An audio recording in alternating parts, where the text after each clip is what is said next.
Are we live? We might be. It says connecting. Oh, I And think we're we're live. live. There we Yay! go. Hey, Hi, everyone. everyone. Oh, Oh, going sorry. together. That's all right. So, yeah, hi. It's the last session. It's the last session of 2 days. And as you can see, I've completely lost the plot and the ability to host any more conference sessions ever, it would seem. So, this is a real treat to finish off the day. It's a bit of a sort of a Q&A session about human-centered design from, I personally think, the business that is kind of the experts in this, to be honest. They're the guys who are always talking about this, making it a core part of the process. And I'll be honest, before I kind of attended, I want to say like 2 years ago, someone from Bell Vista stepped in to do an event last minute at an ELN Connect. And that was a moment where it was I wanted to say it was you, but I wasn't sure. And I was like, this is amazing. Why have I not heard of this before? So I'm really looking forward to this. It's a great way to finish off the 2 days. So get into the Q&A section, everyone. Get your questions in there. Make sure we get the most out of this session, because after this, it's just me doing a roundup. And if we can put that off, that's probably a good thing for everyone. So I will hop off the stage, hand over to you, Hannah. Thanks so much, and take it away. Awesome. Thanks, Tom. Hey, everyone. So I'm Hannah. I work for a e-learning studio called Bell Vista Studios in Australia. And we are absolutely obsessed with, fangirl over human-centered design. It has added so much value to the solutions that we create, and the results that we get, we're so excited, and we just want to share it with all of the other learning designers out in the world so they can experience the results that we do. So this session it's interactive, so please ask your questions. Tom's going to jump in and interrupt and ask questions as they come through, because this session is about you. It's human-centered, and I want to make sure that you get what you need. So any questions that you have, anything you want to know about human-centered design, please ask, and I'd be more than happy to share. So for those of you who don't know what human-centered design is, it's about putting your user or your learner at the heart of your learning solution. So when you're designing a learning solution, every decision that you make and the way that you create your solution, you put your user at the front of that, and you keep it front of mind. So the way that we see human-centered design is, when you're solving a business problem or you have a goal that you're trying to solve, you need to create change. And in order to meet your goal, often as learning designers, we need to change the behavior of the people that are completing our solution. And in order to change their behavior, we really need to understand them. So we want to know what are they motivated by? How can we engage that particular audience? What are their goals? What are their needs? What tools do they have access to? And through understanding that information about the audience, we're much more likely to be able to change their behavior. And we see them as levers for change. So if we want to make change, we need to understand those levers for change, who are our users.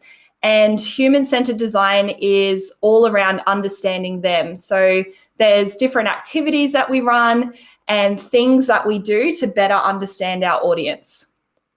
When I first started as an instructional designer, I was very focused around learning about all of the different methodologies, all of the different learning theories, and that is super important. But what I've learnt through using human-centered design is that the information that you can get from your users is so valuable, and it can give you so much insight into how you should be designing your solution, and it helps you to create something that makes sense to them and impacts them, helps them change their behavior, inspires them. If the way I think about it is, if you think about a time where you've been to a meeting and you're like, I don't need to be here. Like, this is not adding any value to my life. And you're just sitting there thinking, when is this going to end? Like, I'm not engaged. I don't want to be here. It's wasting my time. We see that as that can happen with your training solutions. If you don't consider that person who's completing your training and think, are they actually going to be interested in this? And do they know how it's going to add value to their world?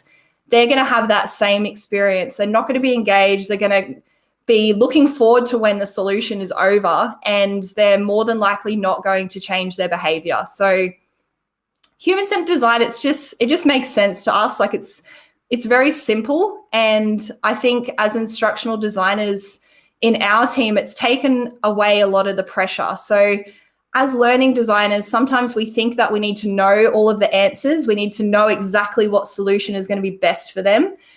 But as human-centered designers, we go into the process being curious. So we don't know what the solution is going to look like, and we go into that design process with an open mind and a blank slate. So it can be uncomfortable because you want to be the expert. You want to know what the right thing is and to tell them this is the right solution. But it's about having that open mind and thinking, I have no idea what the solution is going to be, and getting the people involved with the goal or the problem to tell you what that is. It's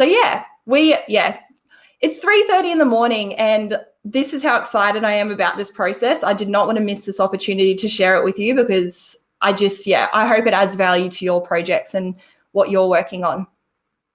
So send your questions through. Happy to answer whatever, but I also have some predetermined questions. So I'm going to go through them. But Tom, please just interrupt me if any questions come through, because I want to make sure that you guys watching or listening get what you need. In that case, I'll dive right in, because I think kind of the first question that came through was straight away, what is human-centered design? So I think you've kind of nailed that one already. But we did then get, in fact, it's been duplicated, so let me get rid of one version of it. We did then get from Morgan, Okay. how do you collect information about the users or learners or your audience in a human-centered design approach? Okay, so there's a few different ways that you can do this. I think the best way is user interviews. Personally, I think that they're so useful. So we ask the same questions every time, but just sort of change the context depending on the goal. But user interviews, you sit down and you speak to the different learners or the users, and you speak to them about the problem that you're solving. And through this, that's where you get all of the data. So you ask, like, this problem that we're solving, are you motivated by this? Like, do you think this is important? And just get their insights through that interview process. You can also ask, like, do you know how to solve this problem? Would you know what to do? So data can come from that. You can also do user observations. So that's around watching the users in their environment related to the goals. So an example of this, we were designing an onboarding induction training course. So like for new starters coming into the organization, we wanted to improve that experience for them. So we did a user observation. So Kim, the founder of Bella Vista Studios, she sat in on the induction or onboarding program, and she observed what was happening. So she observed the presenters, the new starters. She spoke to the new starters in the breaks. And that's an example of like observing the environment. And she got insights through that process to help us design a better induction for them. So I think user interviews and user observations would be, probably the best ones. Other ones are like we do brainstorming workshops, and we involve the end users in those workshops. So we have the problem, and then we come up with different ways that we could solve that problem, and our users give us insight in that process. So we might have this great idea, but a user in the room might say, oh no, actually that wouldn't work for us because of X. So I would say workshops, user interviews, and user observations would be how we would collect that data. Awesome. And we've got another question come in on stage. How does human-centered design human-centered design also mean tugging at emotional trigger points? And if so, how? Oh, good question, Jeremy. So I think through using human-centered design, I think you can tug at people's emotional points. Because through using human-centered design, you understand your audience better and what would elicit an emotional response from them. So for example, depending on your audience, you might have, like say you were creating a solution for people working at an animal welfare league. And if they're working in a role like that, it's very likely that they're passionate about animals and about helping animals, helping their welfare, creating a better life for them. So through understanding that motivation about them and what they're motivated by, you can create a solution that tugs on their emotional triggers. So if you can show how your solution will help them better care for animals, then you can motivate them more. So I guess by understanding what people are motivated by, and what does get their emotions going, you can elicit emotions from them during that experience, the learning experience, and get their engagement. So yeah, I guess that's how deep I would personally go into the emotional part of training for human-centered design, but I think it definitely does help you to elicit those emotions from your audience. Fantastic. And we've got another question. Here we go. Once the ball gets rolling, people are jumping in. So we've got one from Barry. Do you have a checklist or workflow stroke framework you use that is repeatable and teachable to others? If so, what is it? Yeah, so we do, Barry. We have human-centered design learning or development opportunities on our Creator Hub. So it's creatorhub.com/Bell Vista Studios. And we have a playbook. So we have a human-centered design playbook that goes through our entire process. So it shows you step by step what we do for each of our projects.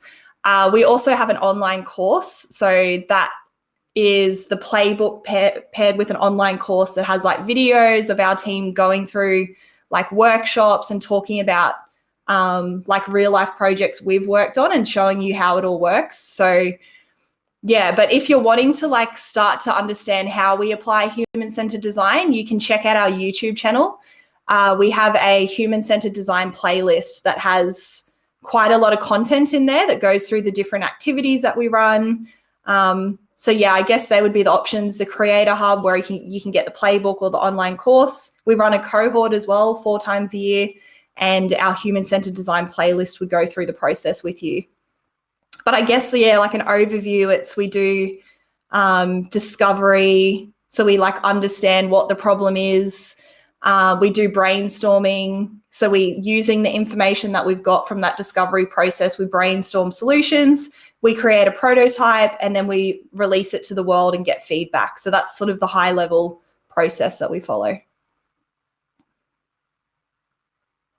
Oh, thanks for sharing the YouTube channel, Tom. Fantastic. So you've got links to the hub and the YouTube channel there in the chats across all the viewing places there. Do go check it out. Thank you. The Creator Hub especially has some phenomenal resources on there. Really, really handy. So if there's any more questions, please do get them into the Q&A section.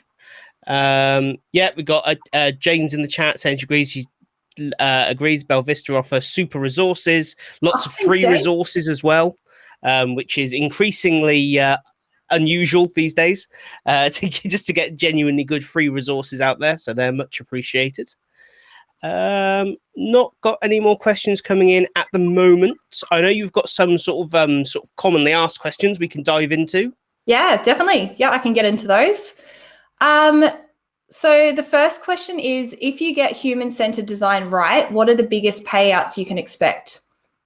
So the biggest payouts that you can expect from using human-centered design is the overarching thing is that it helps you solve the right problem.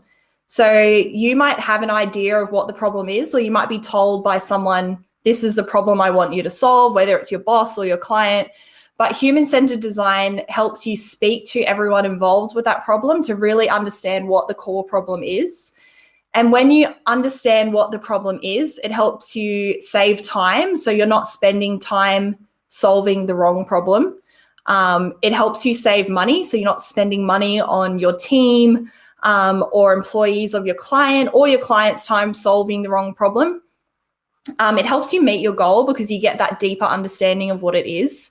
And this is like the incredible part as well. It helps you really like motivate your learners. So as learning designers, we do really want to motivate our learners. If we can motivate them, they're much more likely to change their behavior.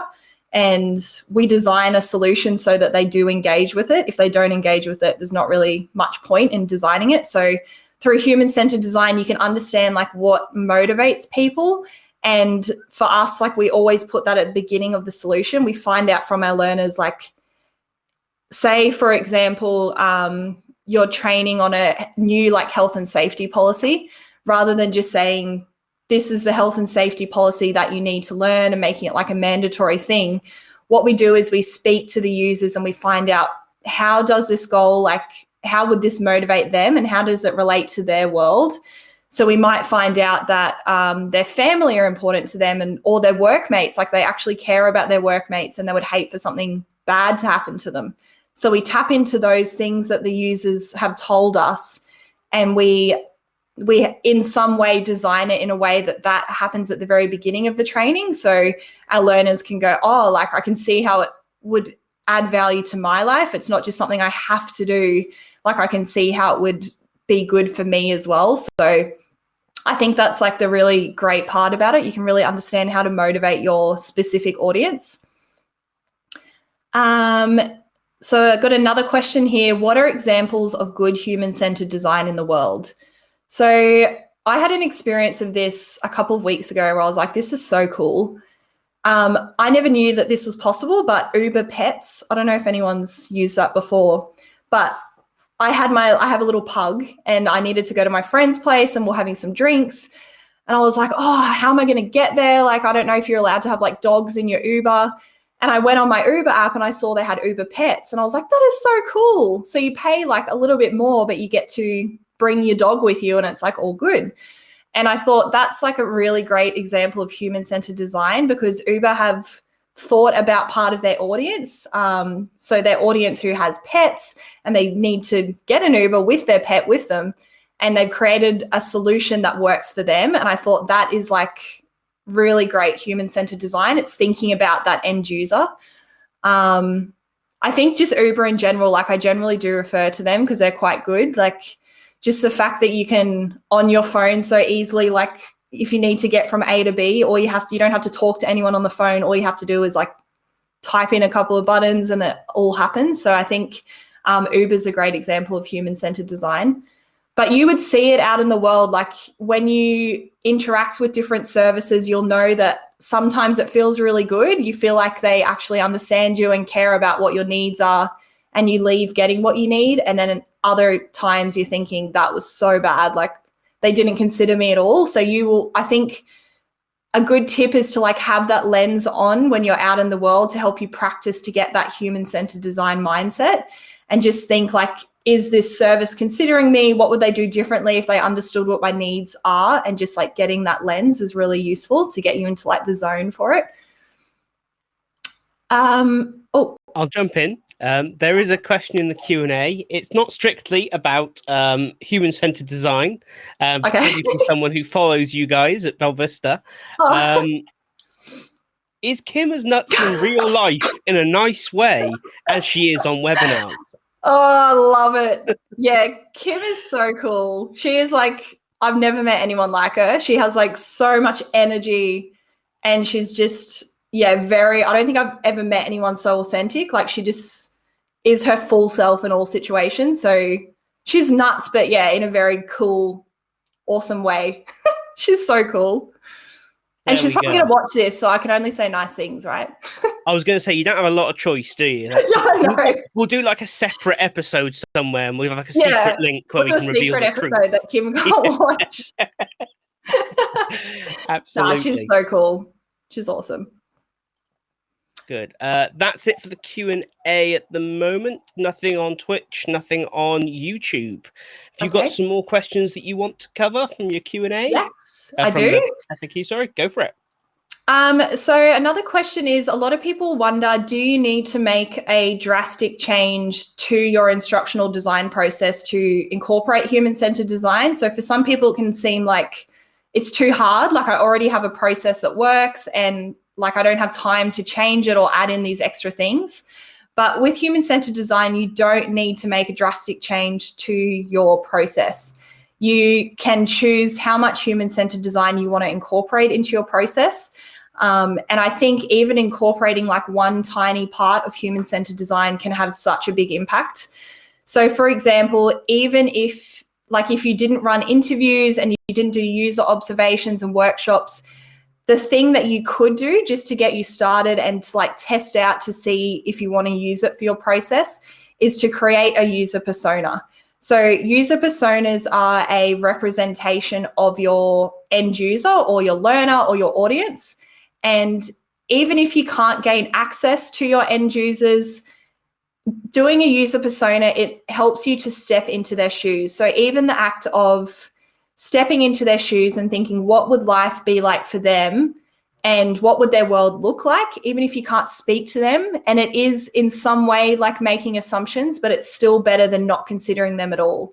So we say like the very minimal that you could do that will still have such a big impact is to step into their shoes, create a persona for the people that you're designing for, have that persona on your desk in front of you when you're designing, so that every decision you make as you're designing the e-learning, as you're storyboarding, whatever you're creating, you're thinking about that end user and thinking, how is this decision or what I am doing right now, how will that impact them? Will it be positive or negative? And just designing with them front of mind. So it doesn't have to be like a big change to your process. It's just like you can incorporate little bits. So I think that's like can help people realize that doesn't have to be a big change. Another question we get is, how do you influence your stakeholders to care about it? So it can be hard to get your stakeholders to understand what it is and influence them for you to use it. So you might say, I want to run human-centered design activities, but they might say, we don't have time, or just do it how you usually did it. So we've come up with a way that helps you to influence stakeholders, and it works for us. And it's about using human-centered design on your stakeholders. So you can actually, it's so incredible because you can use human-centered design on all situations of your life. It's really cool. You can use it and especially for influencing. So if you're influencing a specific stakeholder, what you want to do is you want to understand what's important to them. So you apply human-centered design to them. So say it's your client that you're trying to influence and you want them to understand how human-centered design would help them. You would find out from your client by asking questions and getting to know them what's important to them. So it might be they have to meet a certain KPI. It could be they want to impress their boss. It might be they want to improve the performance of their team. So once you understand what those things are for them, you speak to those things. So you'd say, if you want to improve the performance of your team, human-centered design will help you to do that because it'll help you to solve the right problem. And because you're solving the right problem, the performance and the results that you get will be greater. So it's just, when you're influencing, think about what's important to that person. Yeah, that's really, Jeremy, win friends and influence people. That's, I love that book. What else do I have? So another question that we get sometimes is, as learning designers, you often need to design compliance courses. So it might be like health and safety or bullying and harassment. And we have questions around how do you make that human? How do you do a human-centered design take on something that is compliance or by law that people have to do? So what we do with that is, so you have your policies, you have the information that they have to do, but through using human-centered design, you pull out what they would need to do. So you look at the human element of those policies. So for bullying and harassment, if that employee was in the perfect world following that policy to the T, doing all the right things and meeting that policy, what would that look like in their world? So would it be if they see someone speaking poorly to someone else, they would step in and say, I don't think that's appropriate. So that could be an example.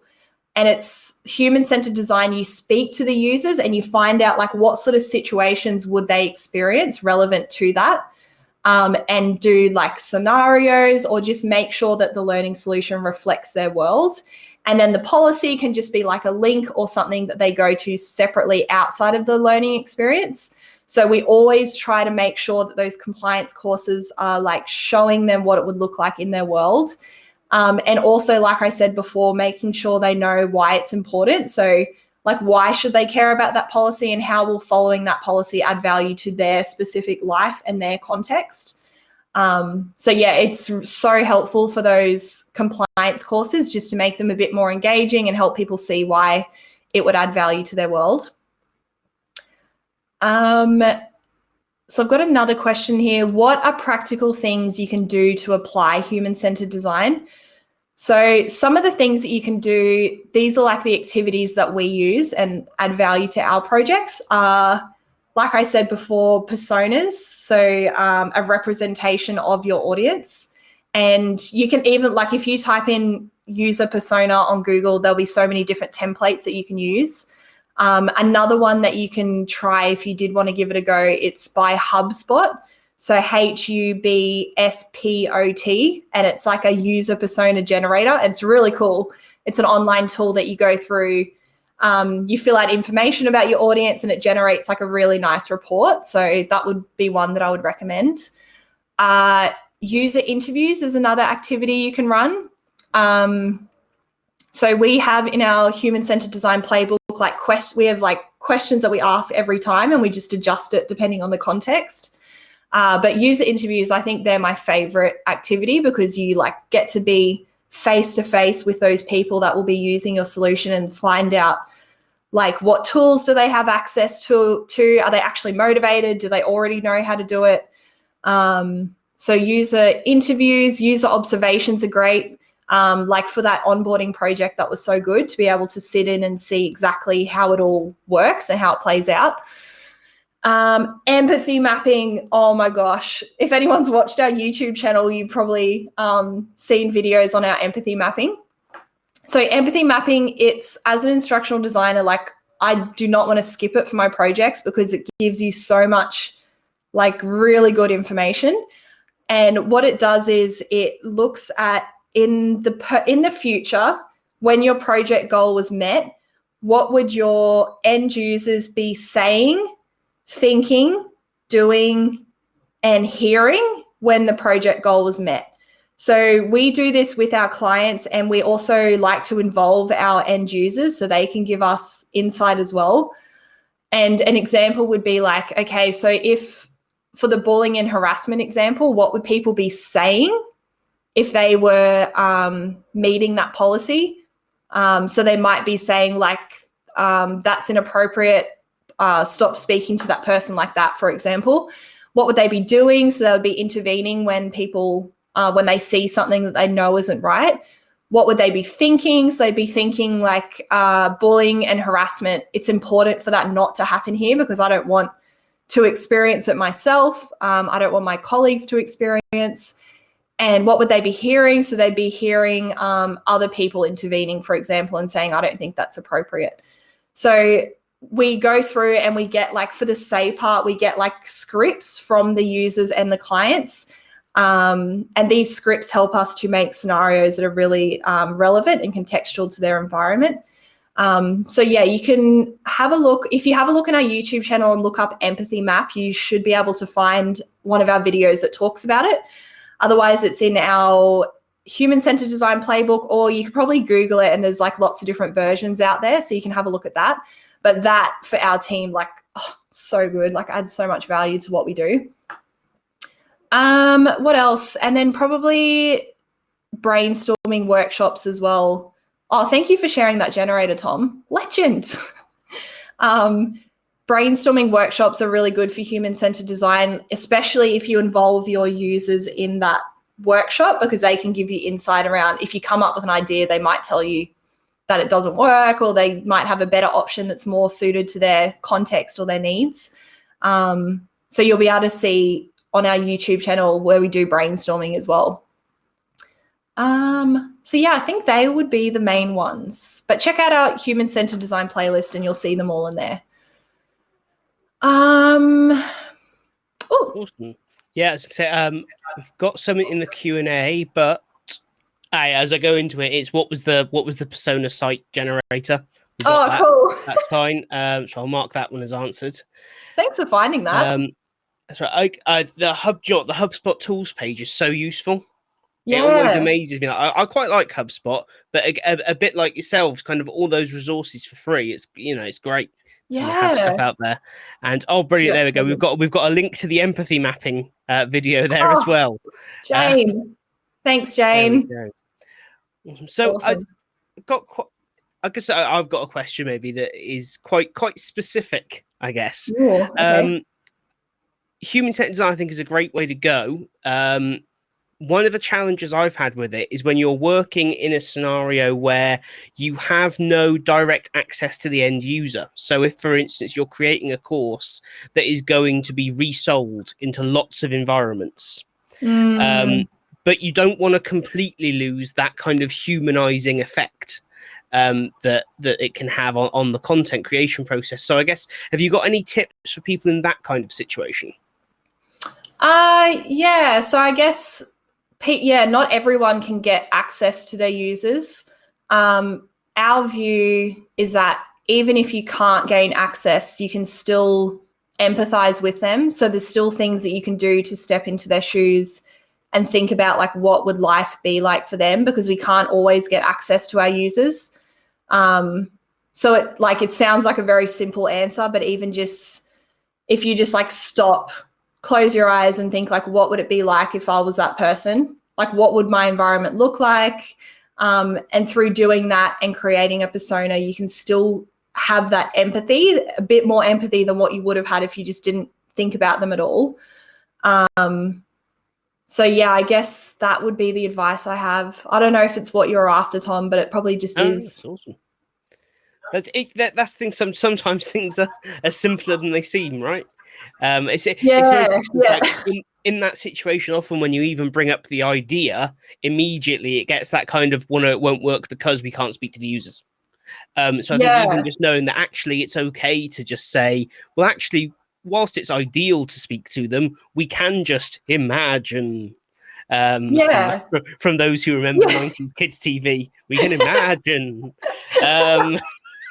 But yeah, I think it's sometimes the simplest way just works, right?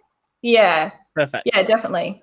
I think it's just better than not doing it at all, because there's going to be at least one thing that will pop up that will change the way you design just thinking about it. Just putting some bit of effort into it, I think. Yeah. Cool. Yeah, cool. Anything from anyone else? Now is the time, people. Last session of the day. Woo! You'll be ready for a beer, Tom. Oh, one is already gone. That'll be. You deserve it. Tom's table after this session is going to be quite a loose chat. Let's put it that way. I think they should be clapping for you. Time of day it is for you right now. I'm feeling pretty good. Weirdly. That's cool. Okay, so I mean, is there anything else that you want to touch on? Let me just have a look to see if there's anything that I think will be really good. The only other, I'll just give a little bit more value that I think is like added value to us, is, I don't know if you've heard of it, but it's a customer journey map. And that's been something that we've recently started learning about, and it's so useful. So it's about being really empathetic with your customer. So we're quite interested in the healthcare system and improving the healthcare system. So an example is, if you're wanting to improve the experience for a patient, you could complete a customer journey map, and it's around going through step by step what that customer would do within your service. So it would be like, they walk into the waiting room, they go to the reception counter, they tell the reception lady their details, or reception man, and then they go and sit down, they wait for 30 minutes, they go and see the doctor. And what you do is you consider what they would be thinking, feeling, and doing at each point of their journey of interacting with your service. And through doing that, you can pick up on ways that things could be improved. So, for example, say your patient is walking into the waiting room and your reception counter is like round the corner behind a wall, and the person who is doing that customer journey thing for you, they might not be able to find the reception counter. So they'd be feeling anxious, or they might be embarrassed because they don't know where the counter is. They might be thinking like, where do I go? I don't know what I'm doing. And then they might be like walking around looking for the counter. So if you can like map out the journey at each point, you can start to understand like where could we improve things or make things better. And that's probably more around like the customer experience rather than employee training. But if you are working with organizations to help improve their customer experience, it's a really great tool that you can use. But I think that's probably enough information that I've thrown at everyone. But yes, thank you so much, everyone, for joining in. And thanks, Tom, for letting me speak so last minute. Super excited. So yeah, it's been really cool. Thank you so much for coming and doing this. Again, I know it was very last minute. I was saying there, I blame Tom for scheduling, says Jeremy. Said, it is my fault. It genuinely is. We kind of discussed doing this, and then it went quiet for a bit because I was doing other things. And I suddenly remembered. So Hannah's very kindly stepped in. Like I emailed you like 2 days ago, going, "Do you do this?" Because this is the only slot I've now got. So no, thank you ever so much. It's obviously we've got the links in the chat. Everyone go and subscribe on YouTube, check out the Create Hub. There's so much value there. There really is.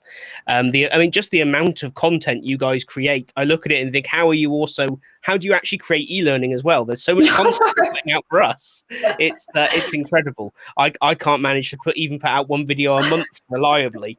And still do my job. So hats off to you, seriously. That is it, everyone. That is that. I have no more to give you. Go away. Beautiful ending. Yeah, that's it. Done. Offline. I just want to take the opportunity to say thank you, obviously, Hannah, for your session. Thank you, everyone who's attended, everyone who's spoken. I do have to go right back to the start of day one when I said thank you to the people who organizationally and financially have made this event possible.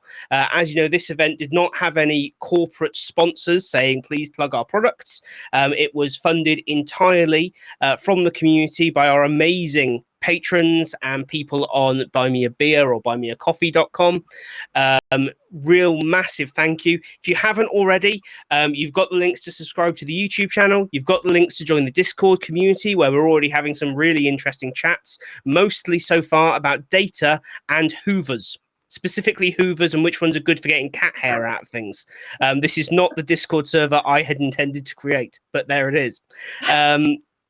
Thank you all so much for attending. For the next couple of hours, I will be sat around on table one, predominantly drinking, but also if anyone wants to chat, do pop in. I'm relatively friendly until about the fourth pint. Thank you so much and have a wonderful evening. Bye.